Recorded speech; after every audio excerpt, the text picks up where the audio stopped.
Good morning students. आज हम हिंदी 2 में फिर से चैप्टर 6 कविता पढ़ेंगे। और कविता हम पढ़ रहे थे फूल और कांटा।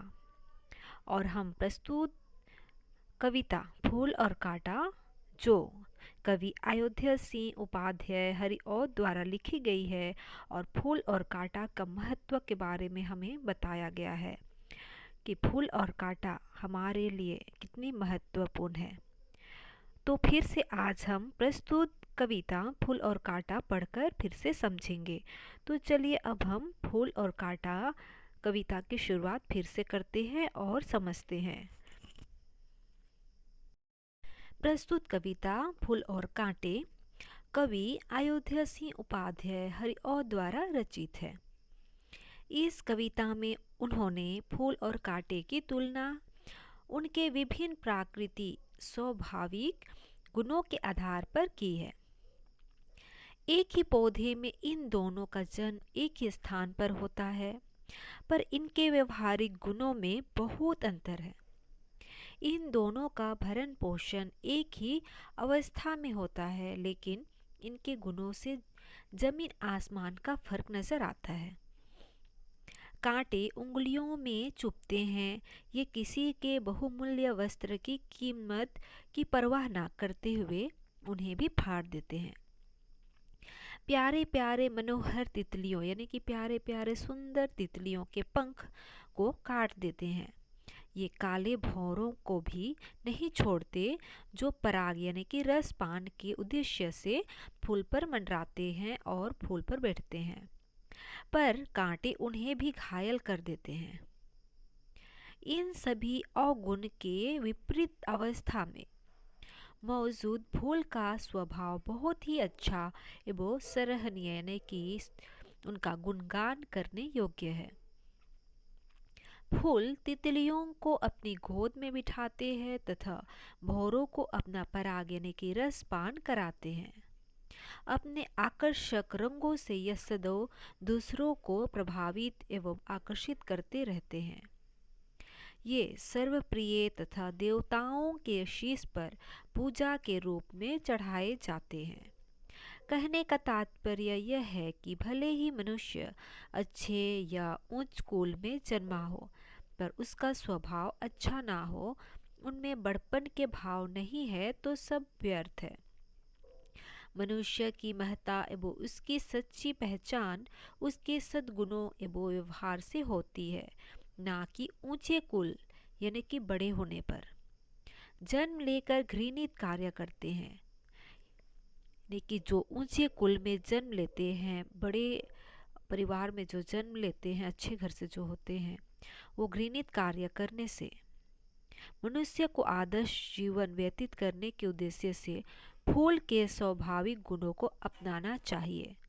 तो हमें कांटा की तरह नहीं, बल्कि हमें फूलों को आदर्श मानकर फूल को आदर्श मानकर उसके जैसे हमें जीने चाहिए, और फूल का जो स्वभाव है उसका स्वभाव अपनाना चाहिए, यानी कि फूल के स्वाभाविक गुणों को अपनाना चाहिए।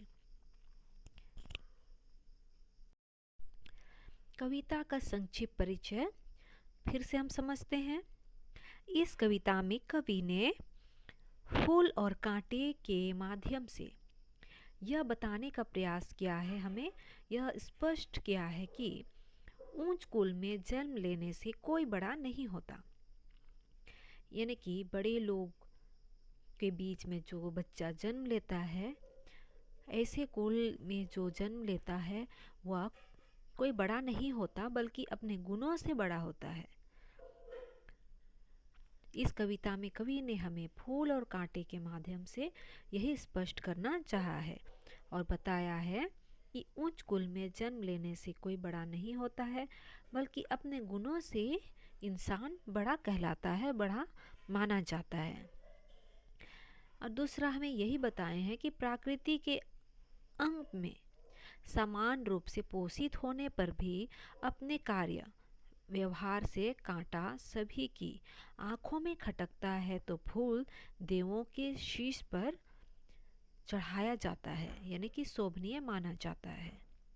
तो यहाँ प्रस्तुत कविता के माध्यम से कवि जी अयोध्या सी उपाध्याय हरिऔध जी फूल और कांटा के माध्यम से हमें यही बताना चाहते हैं कि एक ही पौधा में जन्म लेते हैं फूल और कांटा, लेकिन दोनों का स्वभाव अलग अलग है और इससे किस प्रकार से है। तो चलिए हम प्रस्तुत कविता पढ़कर फिर से समझते हैं। तो हम कविता की शुरुआत फिर से करते हैं और समझते हैं। कविता का पहला पद में है जन्म लेते जग में एक ही पौधा उन्हें है पालता, रात में उन पर चमकता चांद भी एक ही सी चांदनी है डालता। तो प्रस्तुत पंक्ति में यही बताया गया है कि जन्म लेते जग में एक ही पौधा उन्हें है पालता। जब कांटा और फूल एक ही पौधा में जन्म लिए हैं, एक ही पौधा में है, कांटा भी है और फूल भी, तो है जन्म लेते जगत में एक ही जैसे, तो एक ही पौधा में एक जैसे जन्मे हैं, एक ही पौधा उन्हें पालता है और रात में उन पर चमकता चांद भी एक ही जैसी, यानी कि जितना फूल पर चमक रहा है उतना कांटों पर ही चमक रहा है, एक सी चांदनी है डालता। फिर भी ये दोनों का स्वभाव, फूल और कांटे का स्वभाव एक जैसे नहीं है, बल्कि अलग अलग है। आगे हम दूसरा पंक्ति देखते हैं। मैं उन पर है बरसता एक सा, एक ही सी उन पर हवाएं हैं वही, पर सदा ही यह दिखाता है समय, ढंग उनके एक से होते नहीं। अर्थात फूल और कांटे एक ही पौधा में जन्म लेते हैं, उन पर चांदनी भी एक ही जैसे चमकता है। फिर हम देखते हैं दूसरी पंक्ति में कि मेघ उन पर है बरसता एक सा, यानी कि पानी भी उन पर एक जैसे ही बरसती है, जितना फूल पर बरसती है उतना ही कांटों पर ही बरसती है। एक सी उन पर हवाएं हैं बही, और एक जैसी हवाएं भी दोनों पर बहती है, पर सदा ही यह दिखाता है समय, ढंग उनके एक से होते नहीं। फिर भी सदा यानी कि हमेशा हमको देखने के लिए यही मिलता है, एक ही पौधा में जन्म लिए हैं, एक ही जैसे पालन पोषण हो रहा है फूल और कांटों का, लेकिन दोनों का ढंग यानी कि स्वभाव एक जैसे नहीं दिखते हैं, दोनों का स्वभाव अलग अलग है।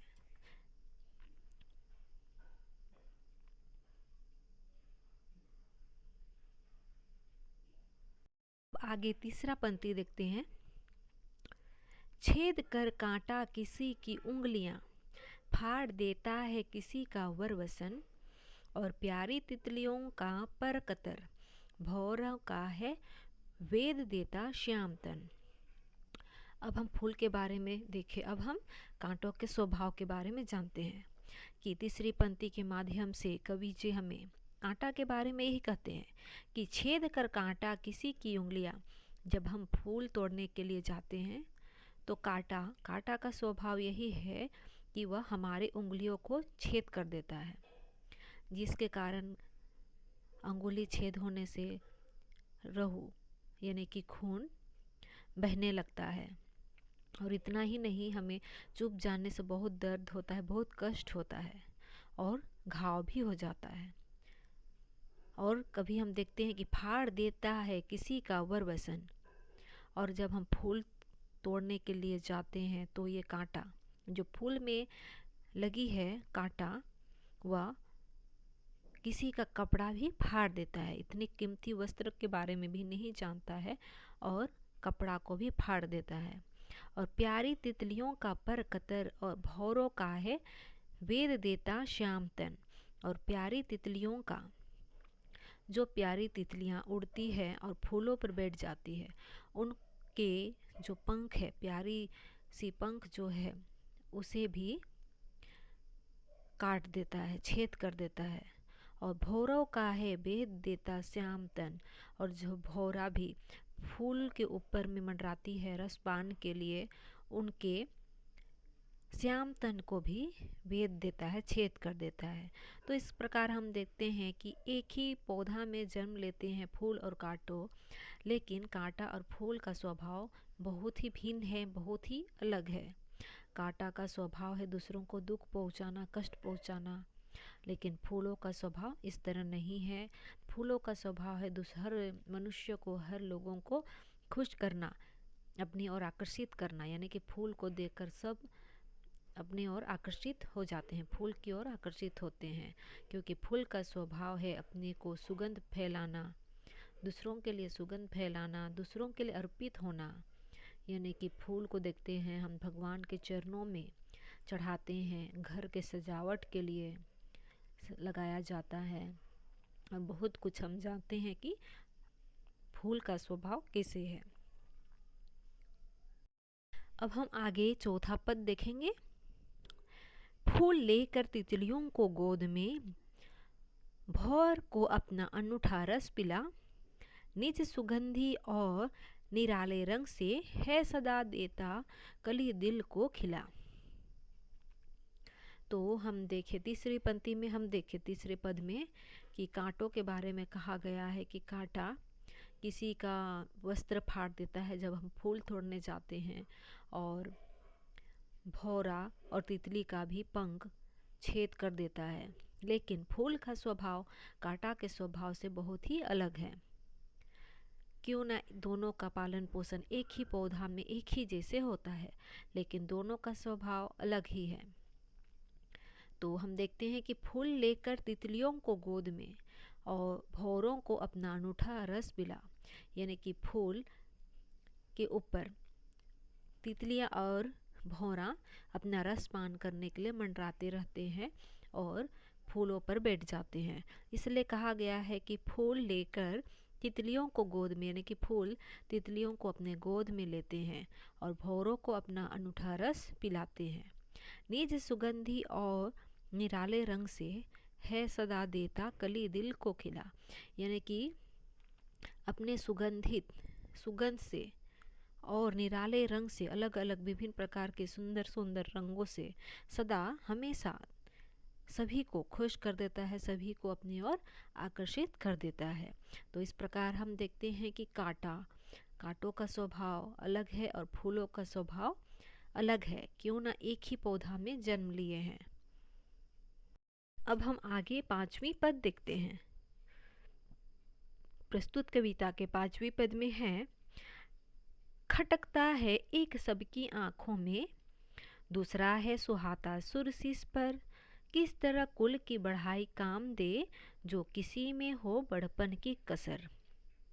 तो पांचवी पंक्ति में कवि जी यही बताना चाहते हैं, खटकता है एक, यानी कि एक है, मतलब एक ही पौधा में दो जन्म लिए हैं, कांटा और फूल, लेकिन एक है जिस सबकी आंखों में खटकते रहता है, और ये दूसरा है जो सूर्य यानी कि देवताओं को शीश पर शोभा बढ़ाता है। तो कांटों के बारे में कहा गया है, कांटा के बारे में कहा गया है कि यह सबकी आंखों में खटकते रहता है, और दूसरा फूल जो है वह देवताओं के, भगवान के चरणों में चढ़ाया जाता है, जिससे कि शोभा बढ़ जाती है। किस तरह कुल की बढ़ाई काम दे, जो किसी में हो बड़पन की कसर। तो कवि जी हमें यही कहना चाहते हैं कि जिस एक ही परिवार में हम जन्म लेते हैं, एक ही परिवार में हम जन्म लेते हैं, पालन पोषण भी हमारा एक जैसे ही होता है, लेकिन हमारे कुल में एक जैसे सबका स्वभाव नहीं होता है। हमारे परिवार में अगर हम भाई बहन हैं तो सभी भाई बहनों का स्वभाव एक जैसे नहीं है, एक नम्र स्वभाव का है, एक अच्छा है, गुणकारी है, लेकिन उससे दूसरा उससे अलग है, यानी कि बहुत गुस्सेला है, बहुत झगड़ालू है, इस तरह होता है। यानी कि एक परिवार में एक जैसे पालन पोषण होते हुए भी स्वभाव अलग अलग होता है।